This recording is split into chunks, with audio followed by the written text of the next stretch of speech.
sarcasm was lost in translation. Maybe she asked for too much, but maybe this unit team was a masterpiece until he let it all fall apart. Pero bakit ba kinukumpara ni VP Sara Duterte si former Senator Ninoy Aquino sa kanyang ama, former President Rodrigo Duterte? Well, it all has to do with the fact na ang pag-assassinate kay Senator Ninoy Aquino ang naging mitsa ng pagpatalsik ng taong bayan kay President and Dictator Ferdinand Marcos Sr., hoping the Filipino people could draw speculation and galvanize against the son and namesake ng dating diktador na si President Ferdinand Marcos Jr.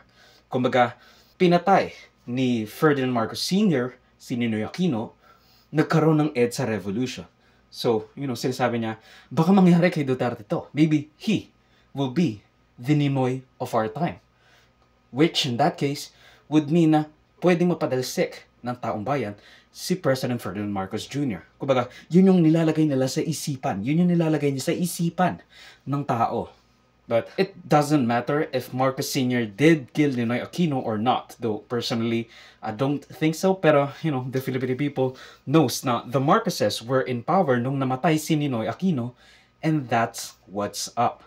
Kumbaga, kung ikaw ay isang centralized, oligarchic, and authoritarian regime, lahat ng maganda ma-attribute sa'yo.